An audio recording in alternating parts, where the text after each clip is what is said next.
Hello বন্ধুরা, কেমন আছো তোমরা? আশা করি তোমরা সকলেই খুব ভালো আছো। আমিও বেশ ভালো আছি। আর এখন এই মুহূর্তটা রোববার জামাই ষষ্ঠীর দিন বেলা 11টা নাগাদ আমরা এসেছি ষষ্ঠীতলায় ষষ্ঠী পুজো দেখতে। আর একদম আমাদের বাড়ির সামনেটাতেই। হ্যাঁ হ্যাঁ হ্যাঁ, মানে এতদিন পর পর দেখছি না আমি, না চোখে, আমি তো মাঝখানে বহু বছরের আসা যাওয়া কম হতো, বুঝতে পারছিস? হ্যাঁ আমি বুঝতে পারছি। ওই যে দেবলদার, আরে কাকির ইয়ের বাবার পাশে ওই দাদার বউ। হ্যাঁ হ্যাঁ হ্যাঁ হ্যাঁ, আমি চিনতে পেরেছি, মানে আমি জানি। হ্যাঁ হ্যাঁ হ্যাঁ, ভালো আছে ওরা? হ্যাঁ সবাই ভালো আছে। এবারে যে জামাই মেয়ে নিয়ে এসেছি, আমার শ্বশুর বাড়িতে নেই ষষ্ঠী। হ্যাঁ এখানে এনেছি। সবার মুখে রোদ লেগেছে কিরকম, দেখো কি করবে, হয়ে গেল পুজো। এই হলো ষষ্ঠী পুজো।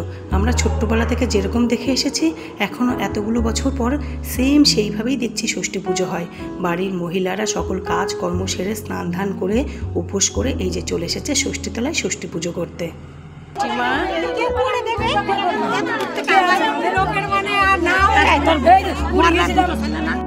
আর এখানে এসে যে কত মানুষের সঙ্গে দেখা হলো। এই যে সকল মানুষ দেখছো না, প্রতিটা মানুষ জানো তো আমার চেনা। ষষ্ঠী নেওয়া হয়ে গেছে তোর? আমাদের যারা ষষ্ঠী নেয় তারা কেন?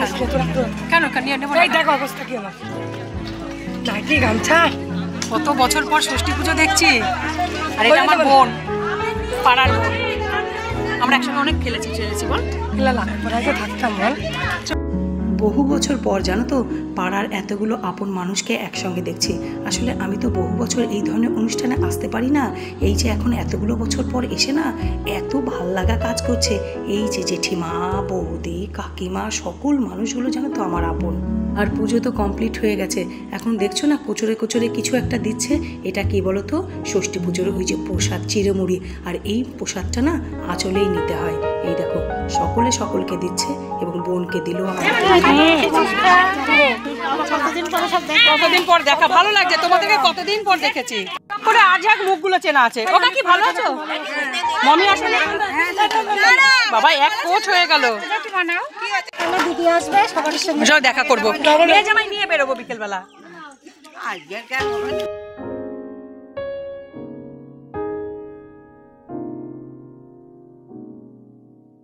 যাবো যাবো যাবো, বিকেলবেলা যাবো, সবার সঙ্গে দেখা করবো।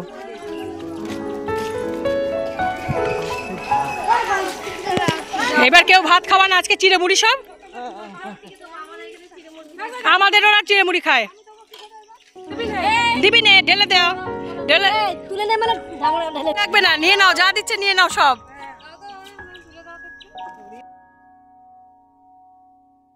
এই দিক দিয়ে চলো। এই সামনে আবার বিয়ে আছে, সব এই আট ঘাট বেঁধে কোমর বেঁধে সব নেমে পড়। আমরা তো আছি। কোনটা? কোন পোতাম? ও আচ্ছা আচ্ছা, টিঙ্কুর ছাত্র। ও ও টিঙ্কু তো স্টুডেন্ট, তোর নিমন্ত্রণ করবো না? দিদিমণি তুই এটা বিকেলে নিয়ে যাবো খুনি। ওরা এসে দেখা খুঁজছিল।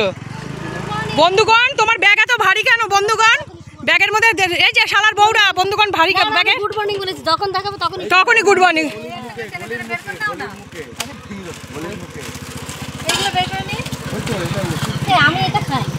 বাবা বাবা, ভীষণ মজা লাগছে। কতদিন পর ষষ্ঠী পুজোর খইমুড়ি নিলাম আমরা। আমাদের বাড়িতে পুজো করতে পারে না, বাধা আছে, কিন্তু আমরা পুজোতে অংশগ্রহণ করতে পারি, তারপর খইমুড়ি নিতে পারি, যেটা আমরা আগেও নিয়েছি। সকল রান্না তো কমপ্লিট হয়েই গেছে, তবে শেষ রান্নাটা একদম হচ্ছে কাঠের জালে খাসির মাংস। আর সেটা মা রান্না করছে। ওটা মা কাউকে রান্না করতে দেবে না, নিজেই রান্না করবে। আর সকল রান্না আমরা সকলে হাতে হাতে করে নিয়েছি। আর এখানে অবস্থা দেখো, এই পুকুরটা না আমাদের জেঠিমাদের পুকুর পাশের। আর যেমন আমার জামাই তেমনি তার শালাশালি। দেখো সব শুদ্ধ পুকুরে স্নান করতে নেমেছে। আমার মেয়েটা তো খুব ভীতু, ওকে টানতে টানতে জলে নিয়ে যাচ্ছে জানো। কিরে বা কেমন আছিস? তোর মারা আসেনি? মারা এসেছে। ও তোদের তো আজকে ভাত খাবি না? তোরা ভাত খাস? জেঠিমারা কি খেত না?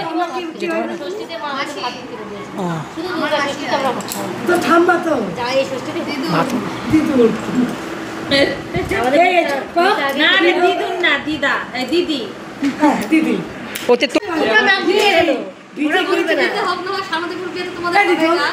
আর এটা হলো আমাদের এক জ্যাঠামশাইয়ের বাড়ি, একদম আমাদের পাশে। আমরা ছোটোবেলা থেকেই এই বাড়িতে মানুষ, এই বাড়ির দাদারা আমাদের দাদা আর আমরা তাদের বোন। আর ঠিক সেই রকম সম্পর্ক জানো তো এখনও রয়ে গেছে। বৌমারাও ভীষণ ভালো হয়েছে, তবে জ্যাঠামশাই জেঠিমা নেই, ওনারা চলে গেছেন, কিন্তু সম্পর্কটা না একই রকম আছে। আমার মেয়ের বিয়েতেও এরা নেমন্তন্ন ছিল আর এরা গেছিল। আর কিছু দিতাম না, আমার দিতাম না।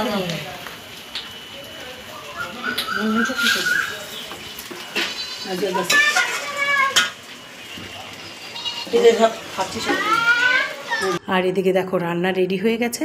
আমি সকলের জন্য খাসির মাংস বাড়ছি। আর মাংসের কালারটা দেখেছো? মায়ের না রান্না খুব ভালো, বলেছি না এর আগেও, একদম টকটকে লাল বাটা মশলার খাসির মাংস, আর সেটা আবার কাঠের উনুনে। দারুণ হয়েছিল মাংসটা খেতে। এর সাথে জানো তো ফ্রাইড রাইসের ব্যবস্থা করেছিল, আরও 2 রকম মাছও ছিল এর সাথে। কিন্তু মাকে না করলাম যে ফ্রাইড রাইস করো না, বরঞ্চ ওই দেরাদুন রাইসের ভাত করো। তো এর সাথে ভাত করেছিল, ডাল ভাজা, 2 রকম মাছ ছিল, খাসির মাংস, দই মিষ্টি সকল কিছুই ছিল। কিন্তু সব রান্না সব কিছু জানো তো গুছিয়ে ভিডিও করতে পারিনি। ওই যে সকলের সঙ্গে দেখা হচ্ছে, এও আসছে বাড়িতে দেখা করতে, বা আমরাও যাচ্ছি এখানে সেখানে দেখা করতে, সব মিলিয়ে জানো তো অনেক কিছু আবার মিসও করে গেছি। আর এখানে দেখো সকলের খাওয়া দাওয়া শুরু হয়ে গেছে। বাচ্চাদেরকে তো নিচে দিয়ে দিয়েছি খেতে, কারণ টেবিলে একসঙ্গে এতজনের হবে না, আর অনেকটা বেলাও হয়ে গেছে, তাই জন্য বাচ্চাদেরকে নিচে দিয়ে দিয়েছি, আর ওইদিকে বড়োদেরকে টেবিলে দিয়ে দিয়েছি। এখানে বর, প্রসেনজিৎ, কুন্তল সকলে খাওয়া দাওয়া করছে। তবে সবার জানো তো মুখগুলো সেভাবে ভিডিও করতে পারিনি, কারণ প্রচণ্ড গরম, তো বেশিরভাগ না খালি প্রচণ্ড গরম, এরকম তো লাগবে, ভিডিও করব কি করে, তাই জন্য শুধু খাবারের ভিডিওটুকু করেছি। হ্যাঁ আয়, তুই কেন দূরে আয়। মামুনি ছেলে দেখ, ছেলে দেখ, ভুলে গেছিল, দেখতে পাইনি আগে। গেঞ্জি হাতে নিয়ে দৌড়াচ্ছে, পড়ার সময় পাইনি। ছিল মনে আছে? এই রাজহাঁসের ডিম পাওয়া যাবে? হেভি লাগে খেতে, জানিস? হ্যাঁ, এত বড় বড় হয়। আমরা ছোটবেলায় খেতাম এক একটা। আবার কেমন আছে? এই যে এইগুলো হলো রাজহাঁস, এত বড় বড় ডিম হয়। আর এই জায়গাটা হলো একদম আমাদের গ্রামের শেষে, খালপাড়ে এই মাঠটার নাম। এখনও দাদুর 2-1টা জমি এখানে রয়েছে। আর কি অসাধারণ ভিউ দেখো, আমাদের খুব প্রিয় জায়গা ছিল এই জায়গাটা। হ্যালো, এখানে ছবি তুলি। আর এই মাঠে দাদুর যে জমি আছে সেগুলো বর্দা, আমাদের যে বর্দা সে চাষবাস করে, মেজো জ্যাঠার ছেলে আর কি। আমাদের না খুব ভালো লাগা জায়গা ছিল জানো তো। আমরা মাঝে মাঝেই না সকল বন্ধু, পাড়ার বন্ধুরা মিলে এই মাঠে ঘুরতে আসতাম। আর আমার সব সময় জানো তো শহরের থেকে গ্রাম ভাল লাগে। আমি তো গ্রামের মেয়ে, তোমরা দেখতেই পাচ্ছ যে আমি কীরকম গ্রামের মেয়ে। তো তাই জন্য জানো তো আমার গ্রাম খুব পছন্দ। আর এই কারণেই না আমার রূপনারায়ণপুর মানে আমার শ্বশুরবাড়ির জায়গাটা আমার এত পছন্দ। কি বলো তো, যেখানে আমাদের বাড়িটা তোমরা তো দেখেছই যে তার আশেপাশে সকল শহরের সুবিধা আছে, খুব সুন্দর একটা ছোট্ট শহর। আর সেই শহর থেকে আধা ঘন্টা কোথাও বেরোলেই না কি সুন্দর জায়গা, জায়গায় জায়গায় টুরিস্ট স্পট, তারপর নদী, ছোট ছোট পাহাড়, পার্ক। তোমরা তো আমার ব্লগে দেখেইছো যে কত সুন্দর জায়গায় আমার শ্বশুরবাড়ি আর কত সুন্দর আমার আশপাশ। হ্যাঁ, পরীক্ষা 7 দিন পরে, 7 দিন পরে পরীক্ষা। তুমি কিছু বলবা না? এখন প্রিয়ারিতা ফাঁকা, এখন 18 বছর পরে একদম দুদিন আগে আসতে হবে। পিছে বড় পিছে মশাই একদম। আর এইখানে দেখো একটা মিটিং চলছে, পুরো সকলে মিলে আলোচনা হচ্ছে। সেটা কী নিয়ে বলো তো? তনুর বিয়ে নিয়ে। এই যে গোলাপি কুর্তি পরে কোমরে হাত দিয়ে দাঁড়িয়ে আছে, এরই বিয়ে সামনের মাঘ মাসে। তো সেই নিয়ে আলোচনা হচ্ছে। সকল পিসো পিসি দেখো, বাচ্চা কাচ্চা সকলে মিলে আলোচনা করছে। আমি তো আগেই বলেছি আমাদের বাড়িটা হলো বড় জয়েন্ট ফ্যামিলি, সকলে আলাদা আলাদা যে যার মতো থাকে, কিন্তু সকল কিছু ভীষণ একসাথে হয়। এইটা হলো আমার পরিবার। এবার শুরু স্টার্ট করো। ওই যে গল্পগুলো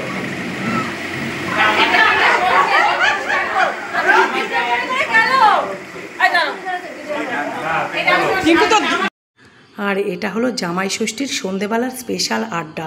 পরিবার দেখেছো আমার, এটা হলো আমার পরিবার, আর আমি এই পরিবার থেকে বড় হয়েছি। তো আমি সকলকে নিয়ে মস্তি মজা করে থাকবো না তো কে থাকবে বলো তো?